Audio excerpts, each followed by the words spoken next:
Olá, meus amores! Na aula de hoje falaremos sobre Roma. Ela é como um livro de fábulas. Em cada página você encontra um prodígio. Todos os caminhos vão até Roma. Então, nos deparamos com aquele simples ditado: quem tem boca, vai a Roma.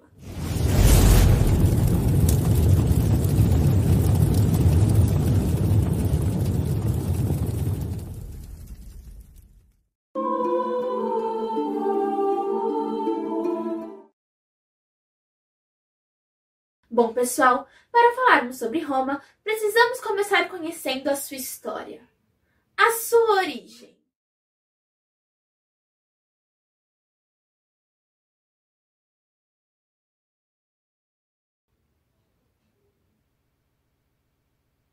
Conta a lenda que Ascânio, filho do herói troiano Enéas, filho de Vênus e Anquises, teria fundado a cidade de Alba Longa, sobre a margem direita do rio Tibre.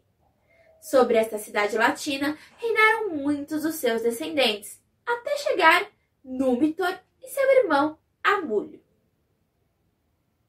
E assim, só para variar um pouquinho, Amulho deu um golpe de estado que destronou Númitor.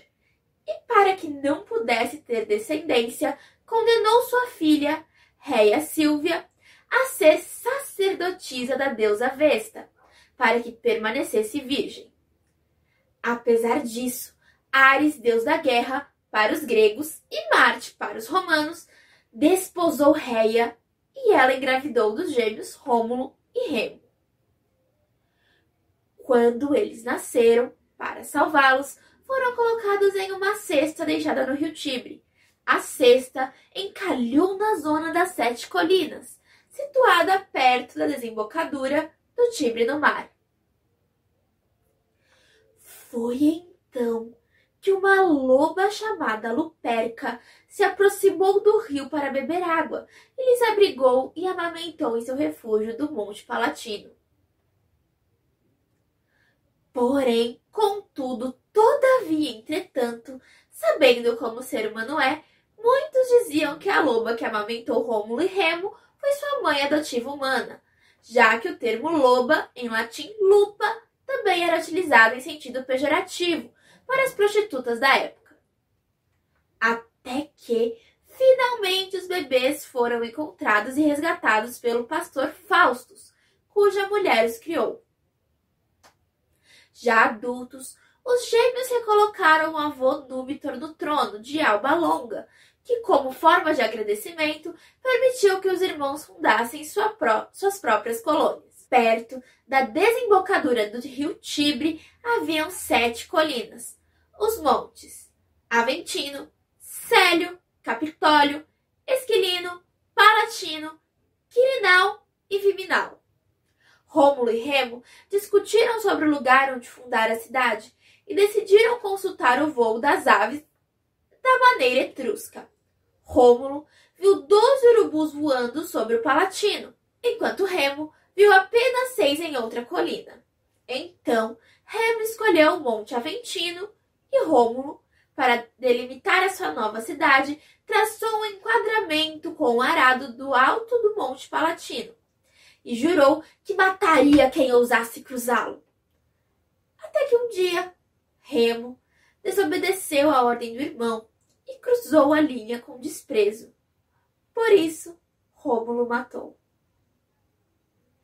Então, após esse ocorrido, Rômulo decidiu que sua cidade deveria ser mais povoada, passando a aceitar todo tipo de pessoa em seu novo assentamento. E para concretizar a sua decisão, deu à cidade o nome de Roma, em homenagem ao seu próprio nome. Roma acabou aceitando pessoas de todas as estirpes, se destacando aquelas que não eram aceitas por outros povoados. Foram muitos os bandidos, desertores e assassinos que passaram a viver naquele local. Mas Rômulo ainda não estava satisfeito, pois a população da sua cidade, que era predominantemente masculina, não geraria herdeiros. Então, resolveu dar uma festa e convidar pessoas dos povos vizinhos. Durante esta festa, os homens de Rômulo raptaram as mulheres dos vizinhos. Esse evento ficou conhecido como o Rapto das Sabinas e iniciou uma guerra entre romanos e sabinos. Mas vocês conseguem adivinhar quem deu fim a essa guerra? Não? As próprias mulheres raptadas, pois com o desenrolar da guerra, elas já haviam sido obrigadas a se casar e muitas até já estavam à espera de seus filhos romanos. E assim se estabeleceu a paz em Roma. Rômulo ficou como o único e primeiro rei de Roma. Esse fato teria acontecido no ano 754 a.C., segundo a versão da história oficial da Roma Antiga. Porém, a versão oficial não é tão legal quanto a mitológica. Vamos observá-la aqui.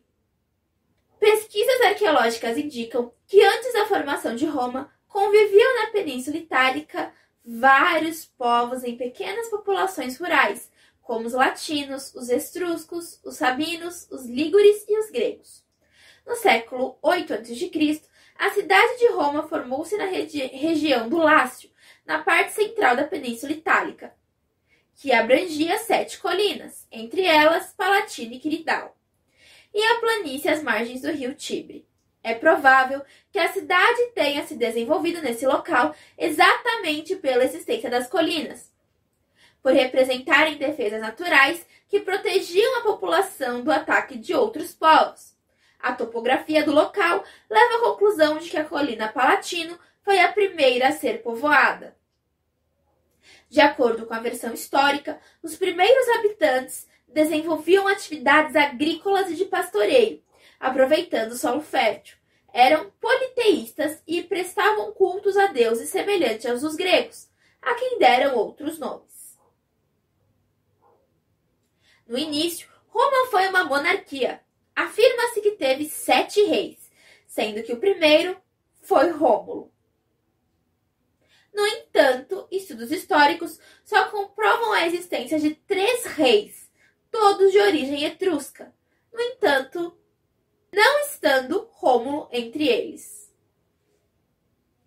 Temos então essas duas versões da história, mas eu prefiro acreditar na que mais me encanta, que é a versão mitológica. Então, no governo de Rômulo, foi criado o Capitólio Romano, foi criada a primeira legião e instituída a República Romana. Mas, como as pessoas tendem a não se lembrar muitas vezes dos feitos errôneos de uma pessoa enquanto ela se beneficia, no fim da vida de Rômulo, ele foi arrebatado pelos deuses e divinizado. O fundador de Roma passou a ser idolatrado como deus guerreiro chamado Quirino. Foram muitos os feitos de Rômulo, mas ele ficará para sempre lembrado como fundador de Roma, a cidade eterna. Bom, seus lindos, agora que já compreendemos como surgiu Roma, vamos abordar alguns pontos importantes para a arte, começando pela arte etrusca. A arte etrusca designa aquela realizada pela antiga civilização dos etruscos, que se desenvolveu a partir do século 7 a.C. A arte etrusca foi inspirada nos modelos da arte oriental, egípcia, fenícia, assíria e grega, e possui um estilo único e inovador. Situados ao norte da Península Itálica e expandindo-se rumo ao sul, os etruscos entraram em contato com as civilizações micênica e grega estabelecidas nas chamadas Magna Grécia, região do sul da Itália, colonizada pelos gregos a partir do século 7 a.C. Os etruscos são um dos povos da antiguidade que habitaram a Península Itálica, região denominada de Etrúria, atual Toscana. Eles representaram uma civilização muito avançada para a época, os quais influenciaram diversos povos, inclusive os romanos. Assim, o florescimento da civilização etrusca foi essencial para o desenvolvimento de Roma. Antes da chegada dos romanos, eles foram os primeiros a construírem uma muralha para proteger a cidade. Na arte, os etruscos se destacaram no artesanato, pintura, escultura e arquitetura. Os principais materiais utilizados eram o barro, terracota, argila, pedras, madeira, mármore, ouro e marfim. disso, eles dominavam as técnicas de fundições de metais e, portanto, desenvolveram diversos objetos de ferro e bronze. Uma das importantes características da arte etrusca deve-se ao desenvolvimento do artesanato, uma vez que os etruscos foram grandes artesãos. Vasos, potes, jarros, caixas e joias em ouro, prata e marfim fazem parte do artesanato etrusco, as quais eram utilizadas e também comercializadas. Os afrescos, realizados em cores vivas, vermelho, amarelo, azul, ocre, branco e preto, e de caráter plano, bidimensional, sem perspectiva, foram as principais pinturas da civilização etrusca. Surgiram nos templos e túmulos e possuíam um caráter bastante realista, como figura de homens, mulheres, animais, objetos e vegetação. A pintura etrusca apresentava simetria e movimento e fazia parte do imaginário de eternidade ou da vida após a morte. Por esse motivo, muitas figuras aparecem em estado de reflexão, bem como em contextos festivos. Danças, banquetes, ritos funerários, de luta, temas mitológicos. Agora, falando sobre escultura, uma das principais características é o realismo. Geralmente eram feitas em pedra, bronze, terracota, barro e argila. A arte funerária e religiosa foram uma das importantes características da arte etrusca.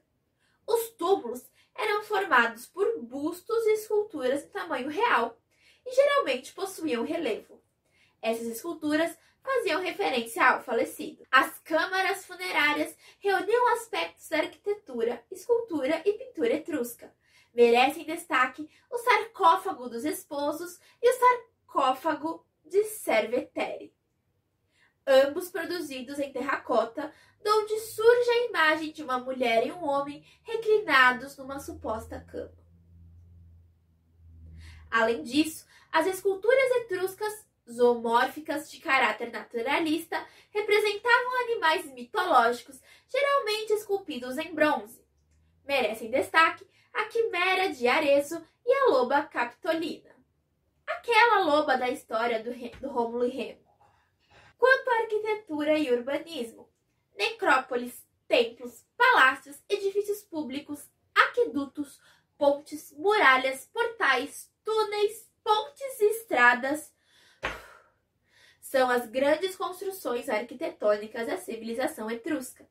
Note que as cidades-estados de Etrúria seguiram um padrão quadriculado, nunca visto antes pelas civilizações antigas da Europa. O arco, elemento estrutural, geralmente semicircular, usado para servir de suporte a uma abertura, ele exige sempre o suporte de paredes, pilares ou colunas nas laterais, e a abóbada, telhado ou cobertura em forma de arco, geralmente feitos em pedra e madeira.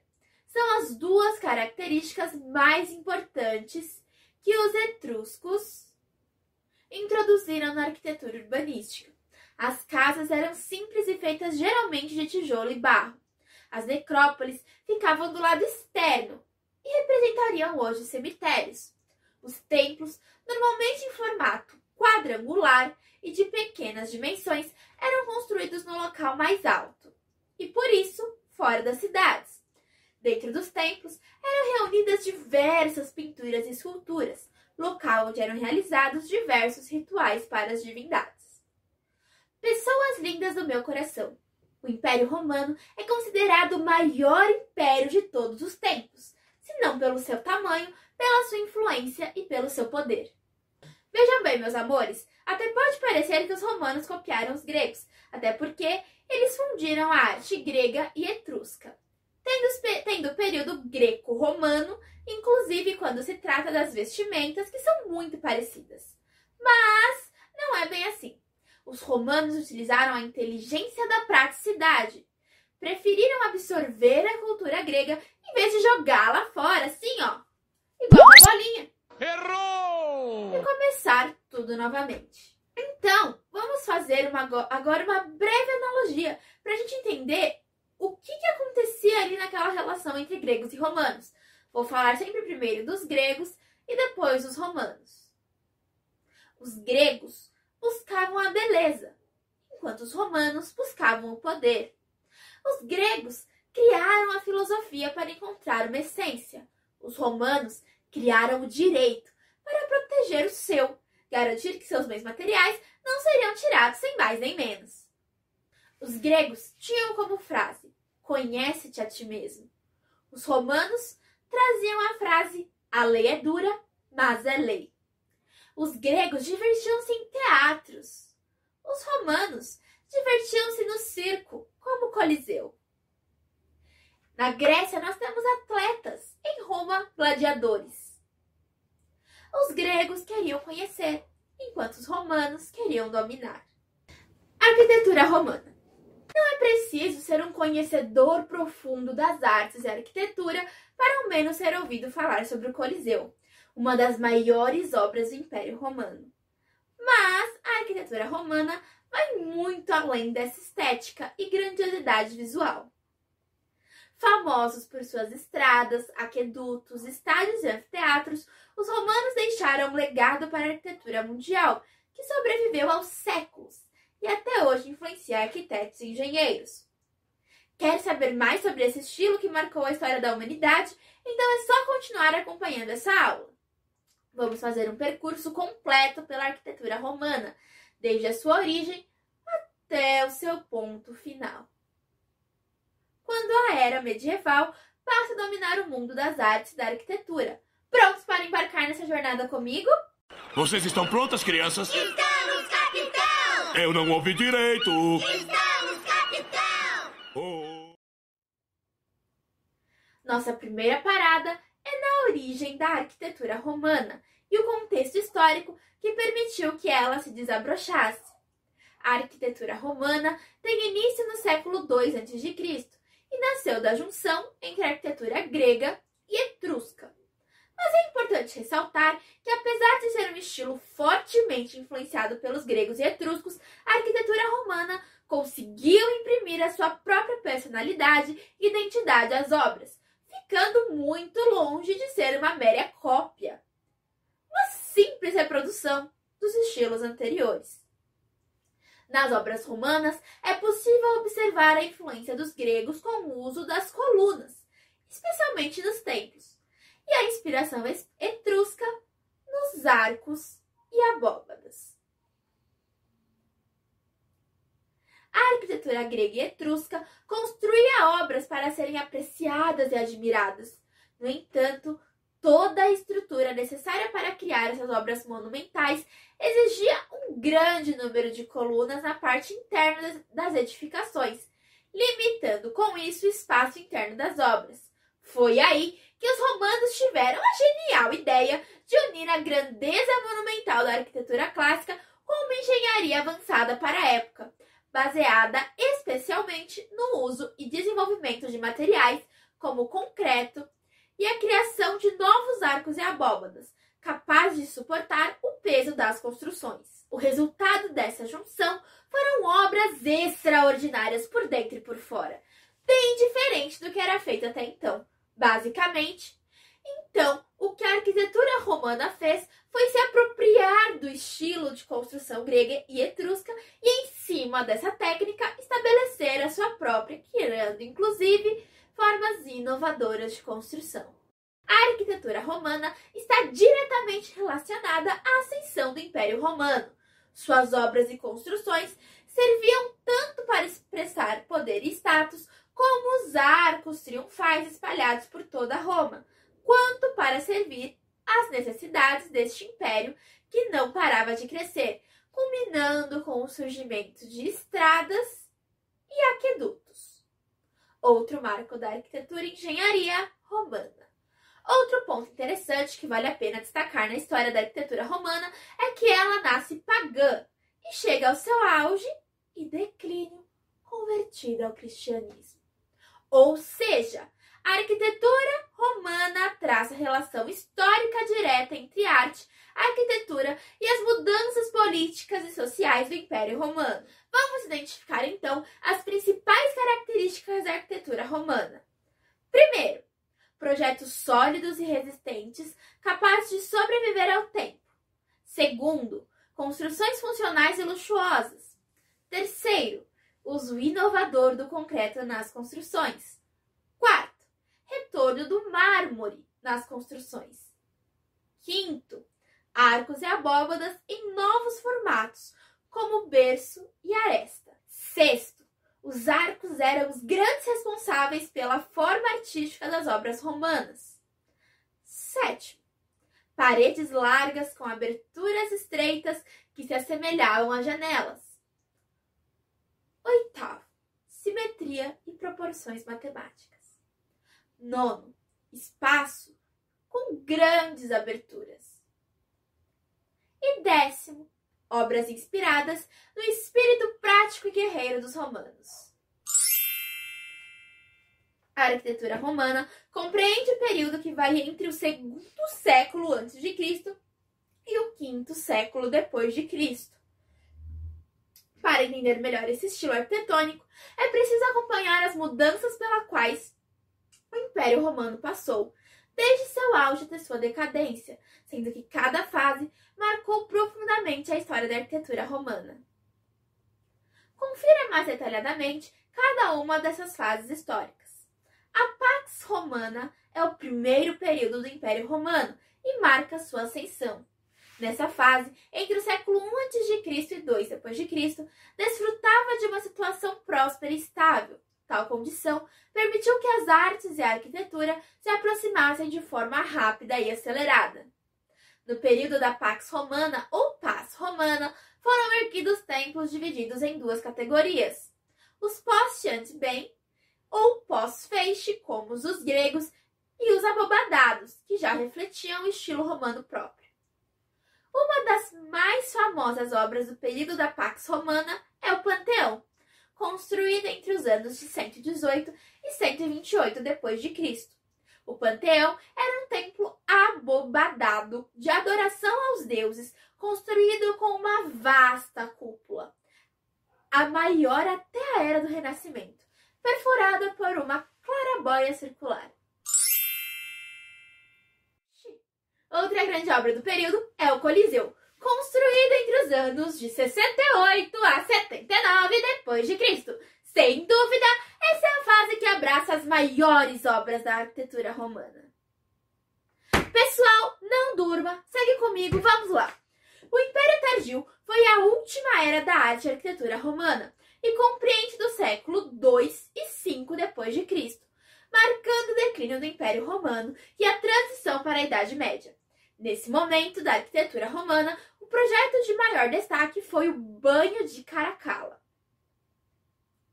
Apesar dos banhos serem algo comum nas cidades romanas, esse em especial se caracteriza pela luxuosidade e ambição. O complexo de Caracalla inclui salas de ginástica, piscina, salas de aula, bibliotecas e um interior ricamente decorado com murais e esculturas da época. Se o Império Tardio foi a última era da arte e arquitetura romana clássica, em contrapartida, ele foi o período que marca o início da arte e arquitetura cristã, a partir do século II d.C., conhecido também como período cristão primitivo. Foi nesse tempo que as primeiras igrejas e basílicas cristãs foram erguidas, com destaque especial para a igreja de São Pedro, a mais antiga do mundo. Posteriormente, já na Era do Renascimento, a igreja foi reformada e passou a ser conhecida como Basílica de São Pedro, atual sede do Vaticano. Um dos maiores legados que a arquitetura romana trouxe para a humanidade foi o uso do concreto nas construções. Isso mesmo, graças aos romanos, nós podemos construir as nossas casas do jeito que conhecemos hoje. Eles foram os primeiros a desenvolver uma massa efetivamente capaz de colar as estruturas de modo que os arquitetos pudessem ser muito mais criativos em seus projetos. A diferença substancial entre o concreto romano para o que era feito até então é a areia vulcânica. Antes dos romanos, a argamassa era constituída apenas de água, areia e cal. Foram eles que aperfeiçoaram a receita com o uso de areia vulcânica e ladrilhos quebrados. Essa mistura mostrou-se muito mais forte e resistente, tornando possível a criação de obras como a Cúpula do Panteão, uma obra monumental com 43,2 metros de altura e nenhum pilar sequer de sustentação. Incrível, não é mesmo? O concreto inventado pelos romanos possibilitava inovações muito além da parte estrutural das obras. A massa usada por eles também criava oportunidades estéticas valorosas, como o uso de revestimento para adornar as construções. Os romanos também eram mestres na arte de trabalhar com o mármore. Grande parte das construções romanas levava a pedra como matéria-prima. E mesmo diante de novas possibilidades arquitetônicas, os romanos não abandonaram o uso de tijolos nas construções. Pelo contrário, eles continuaram a ser usados, especialmente para serem esculpidos. Os romanos marcaram a história da arquitetura com a construção de estradas, aquedutos, templos, palácios, bens públicos, monumentos, esculturas, anfiteatros, estádios, abóbadas, basílicas, arcos, entre outros. São muitas obras ao longo de quase 1000 anos de arquitetura romana clássica. Conheça agora um pouco mais sobre cada uma delas. Então, meus amores, os teatros e os anfiteatros romanos eram nitidamente inspirados nas versões gregas. Contudo, a principal diferença entre os dois estilos é a forma semicircular. Esses espaços eram construídos sobre uma estrutura de sustentação com abóbadas e pilares. Os mais famosos deles, ou melhor, o mais famoso deles, é o Coliseu de Roma, erguido entre os anos de 70 e 80 d.C., com capacidade para 80 mil espectadores. Meu pai do céu, o que são 80 mil espectadores? Se a gente reunir 80 mil pessoas aqui em São Paulo, dá superlotação de um evento. Bom, o Coliseu era o grande palco dos jogos e gladiadores do Império Romano. Agora, vamos falar sobre os templos. Os templos também são marco da arquitetura romana. Os romanos geralmente construíam templos retangulares, mas foram encontrados outros em formato circular e poligonal. Senhora, está botando aqui pra mim circular, poligonal, circular, poligonal, circular, poligonal, circular, poligonal.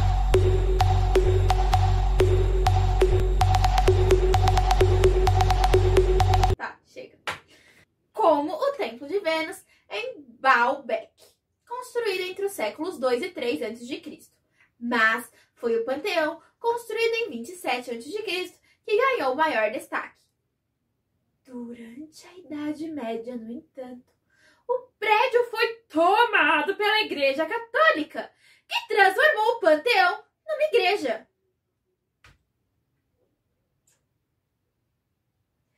A construção sobreviveu praticamente intocada ao longo dos séculos, demonstrando a durabilidade e a qualidade da arquitetura romana. Uma curiosidade sobre a obra: até hoje, a Cúpula do Panteão é a maior cúpula de concreto sem suporte do mundo. Os romanos eram ótimos em construir estradas, tanto é que elas sobreviveram até os dias de hoje.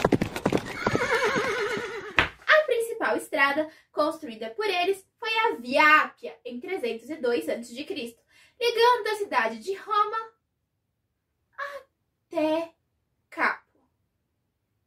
As estradas eram uma necessidade do Império Romano, utilizadas para o transporte de bens, pessoas e soldados. Agora, professora Isaura, esse tema é complexo.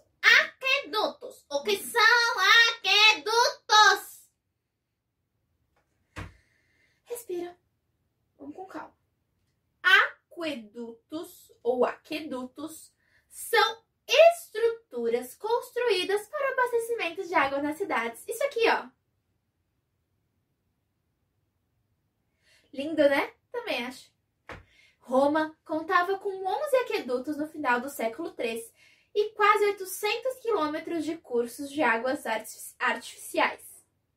Essas obras deram condições para que a população saísse da agricultura, da subsistência, para atividades mais elaboradas, como arte, política, engenharia e artesanato. O sistema só foi abandonado 500 anos depois, com a chegada do encanamento. Ai, as termas romanas. Garanto que todo mundo aqui tem que agradecer aos romanos pelas termas. Professor, o que é terma? Minha gente, vocês estão muito perguntadores hoje, viu? Muito bem, assim que eu gosto.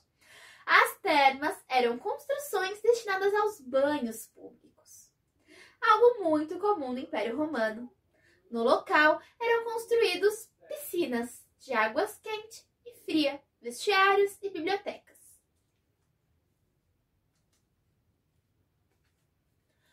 O exterior dos banhos era geralmente simples. O destaque ficava na parte interna dessas construções, ricamente decorada, ricamente decorada. A parte interna dos banhos contava com colunas, mármore, estátuas e até mesmo mosaicos. Um dos maiores e mais emblemáticos banhos do Império Romano foi o de Caracalla, construído em Roma no ano de 216 d.C. Os arcos triunfais eram construídos como modo de homenagear os soldados e exaltar as vitórias militares do Império Romano.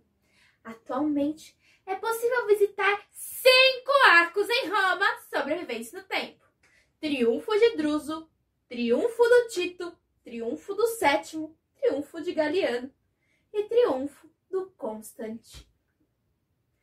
Esse último, construído em 315 d.C., é um dos maiores exemplos da arquitetura da Roma. Gente, Roma é arquitetura, grandes, maiores, exemplares, uhul, espetaculares, porque Roma é Roma, é isso aí, tá? Casas romanas. Casa. A gente desenha a casa assim, né? Casa. As casas romanas eram conhecidas como domos e entravam pela sua simetria. Jardins, fontes, paredes ricamente decoradas com afrescos e etuques. As casas romanas não eram tão luxuosas quanto os templos. Mesmo assim, eram espaçosas, amplas e com espaços bem divididos. O maior exemplo sobrevivente é a Casa do Vete, localizada na cidade de Pompeia, ao sul da Itália. Arquitetos romanos.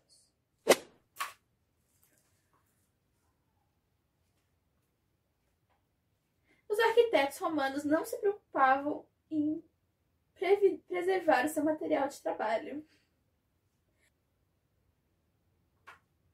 Dá pro gasto. A maior parte dos arquitetos romanos permaneceu no anonimato. Isso porque era costume do Império Romano oferecer a dedicatória da obra para a pessoa que encomendou e pagou por ela, e não o responsável técnico e o artístico da construção. Já pensou? Você tem uma trabalheira para construir o Diacho do Paranauê romano, e aí vem o bonito e fala: eu sou o chefão dos Paranauê, e eu mandei tu fazer esse pilinite lindo pra mim. E aí você teve todo o trabalho, você se matou pra fazer, você se virou pra fazer o negócio dar certo, e no final coloca lá: Senhor grande. E é isso aí. Chato, né? Contudo, apesar de tudo isso, alguns nomes conseguiram se sobressair. Entre eles está Apolodoro de Damasco, o arquiteto preferido do imperador Trajano, governante do Império Romano do período de 98 a 117 d.C. Damasco, não é fruta, gente, mas Damasco é muito gostoso. Ficou conhecido pela sua habilidade de construir pontes e por ter projetado obras famosas como um Fórum de Trajano e Banhos de Roma. Foi o arquiteto romano Vitrúvio que alcançou maior popularidade. Apesar de não se saber muito sobre suas obras, com exceção de uma basílica que ele construiu em Fano, Vitrúvio deixou sua contribuição para a arquitetura documentária do livro de arquitetura, um estudo com 10 volumes sobre a arquitetura escrita entre 27 a 16 a.C., que permaneceu intacto ao longo dos séculos. A arquitetura romana soube como ninguém combinar novas técnicas e materiais a um estilo que eles entendiam muito bem. Foi através da arquitetura que Roma mostrou ao mundo antigo todo o seu poder força e superioridade. Agora a gente leva o quê, ó? Mesmo com a queda do Império Romano, o legado arquitetônico não se perdeu e o modo como eles usavam concreto, tijolos e arco continua a influenciar a arquitetura ocidental até os dias de hoje, não é mesmo?